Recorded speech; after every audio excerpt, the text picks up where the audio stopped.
आज के लेक्चर में हम एक और प्रॉब्लम डिस्कस करेंगे CSR नेट जून 2024 से।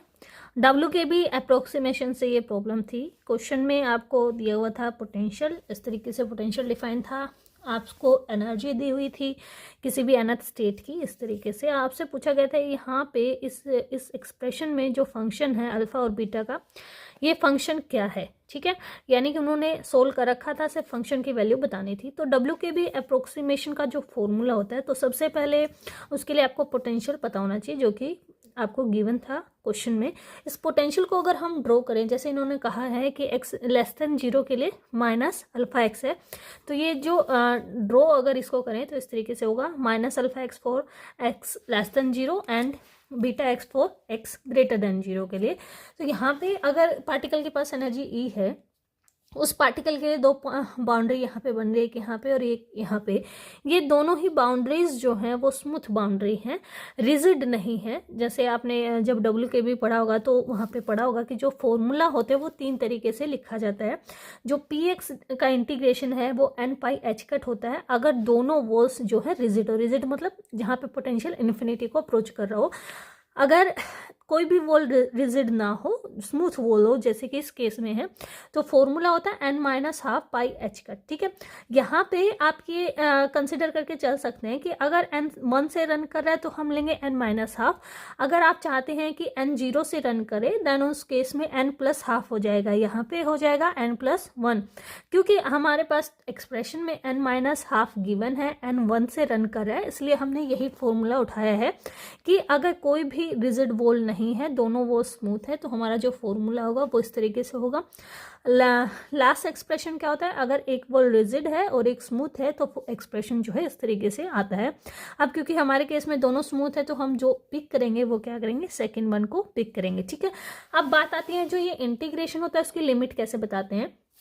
लिमिट बताते हैं टर्निंग पॉइंट से, यानी इस टर्निंग पॉइंट पे जो टोटल एनर्जी होती है वो पोटेंशियल एनर्जी के इक्वल होती है। तो एक टर्निंग पॉइंट यहाँ पे आएगा जहाँ पे E is equal to minus alpha x हो गया। एक टर्निंग पॉइंट यहाँ पे आया जहाँ पे E इज इक्वल टू क्या होगा, बीटा एक्स। तो लिमिट जो रहेंगी वो कहाँ से रहेंगी, x इक्वल टू यहाँ पे आ गया माइनस E ओवर अल्फा और यहाँ पे आ गया x equal to E by beta. ठीक है, यानी लिमिट हमारी वेरी करेंगी -E/α to 0 and 0 to E/β। ठीक है, अब आपने इसको जो इंटीग्रेशन यहाँ पे था, इस फॉर्मूले को सोल्व करना था और आपका जो है एक्सप्रेशन ये निकल के आ जाता है। ठीक है, तो देखिए हमारे पास दो तरीके से पोटेंशियल डिफाइन है, दो रीजन यहाँ पे बन रहे हैं। तो पहला रीजन में जो लिमिट हमारी है वो कहाँ से कहाँ तक है, -E/α टू 0 तक है। इन यहाँ पे आप P लिखेंगे। मोमेंटम यहाँ पे आप श्रोडिंगर वेव इक्वेशन से जब निकालते हैं तो वो क्या आता है, 2m/h² E माइनस v। ठीक है, और यहाँ पे v जो है इस रीजन में माइनस अल्फा, तो माइनस माइनस क्या हो जाएगा प्लस, तो E माइनस वी क्या हो जाएगा plus alpha x into dx plus. Second region हमारा 0 से E/β तक है, तो 0 से E/β तक लिमिट रहेंगी और अगेन आपका मोमेंटम क्या हो जाएगा 2m/h² E माइनस वी। यहाँ पे v कितना है बीटा एक्स, तो माइनस बीटा एक्स हो जाएगा, है ना। v की जगह पे क्या लिख देंगे, बीटा एक्स। और ये किसके इक्वल होगा, this will be equal to n-12πh। ठीक है, बस इस इंटीग्रेशन को आपने सोल्व करना था।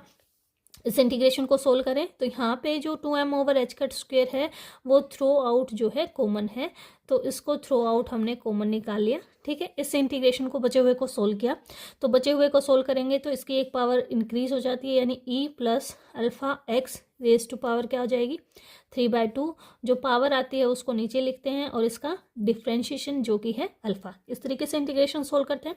लिमिट है -E/α टू 0 प्लस में सिमिलर मैनर में इसका लिखेंगे। ये तो हमने बाहर निकाल लिया, ये क्या है, इसकी पावर इंक्रीज हो जाती है 1 से, E माइनस बीटा एक्स की पावर इंक्रीज होगी 3/2 से। ये पावर को नीचे लिखते हैं 3/2 और इसका डिफ्रेंशिएशन यानी कि माइनस बीटा। लिमिट यहाँ रहेंगी 0 टू E/β और ये एक्सप्रेशन इक्वल है n-½ इंटू πh कट के। ठीक है, अब यहाँ से इसको चाहो तो इधर ले आओ, बाकी लिमिट पुट करते हो, तो इसको लिमिट अगर हम पुट करें तो ये आ गया 2/3 ये डिवाइडेड बाय अल्फा। अब अगर आप 0 पुट करते हैं तो इनटू में क्या आ जाता है, E रेज टू पावर 3/2 2।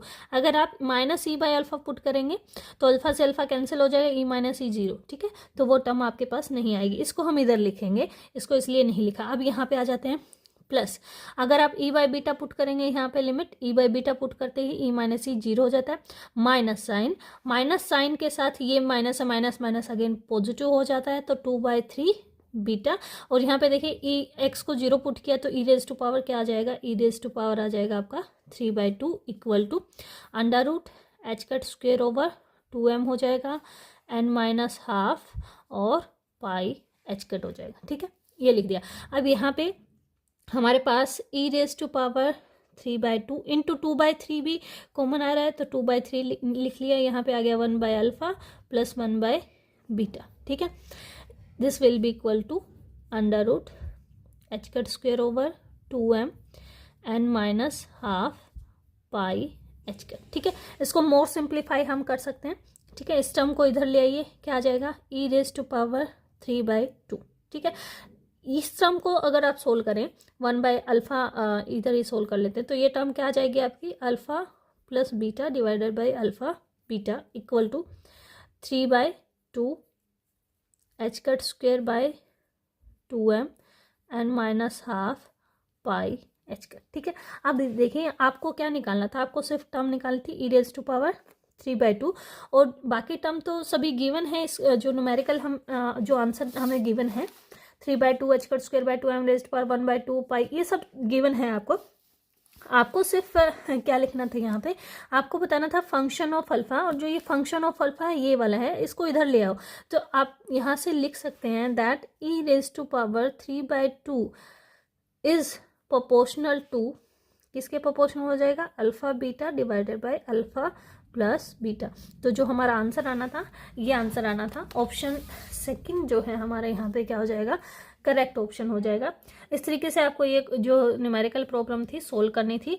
कुछ ज़्यादा इसमें नहीं था, सिर्फ आपको क्या पता होना चाहिए कि पहली बात तो जो WKB अप्रोक्सीमेशन लगता है वो तब लगता है व्हेन n इज लार्ज। दूसरा आपको ध्यान रखना था, यहाँ पे ऑलरेडी उन्होंने n माइनस हाफ दे रखा है, और n कहाँ से रन कर रहा है, 1 से रन कर रहा है, तो इसलिए आप जो n 0 से रन नहीं करवाएंगे, तो फॉर्मूला आपको वही चूज करना था। तीसरा आपने ध्यान रखना था कि इस केस में, इस पोटेंशियल में जो भी पोटेंशियल यहाँ पे गिवन है, दोनों ही वॉल्स जो है आपकी वो नॉन रिजिड वॉल है, स्मूथ वॉल है, इसलिए जो यहाँ पे आपका जो फेज फैक्टर रहेगा वो π/4 यहाँ रहेगा और π/4 यहाँ रहेगा, दोनों को ऐड करेंगे तो π/2 हो जाता है, और π/2 को इधर ले आएंगे तो माइनस π/2 वो हो जाएगा। इसलिए यहाँ पे क्या आया है, देखिए पाई को अंदर मल्टीप्लाई करते हैं तो ये कितना बनता है π/2, तो ये माइनस π/2 इसलिए आया क्योंकि यहाँ जो फेज फैक्टर बनता है नॉन रिजिड वॉल पे वो π/4 बनता है।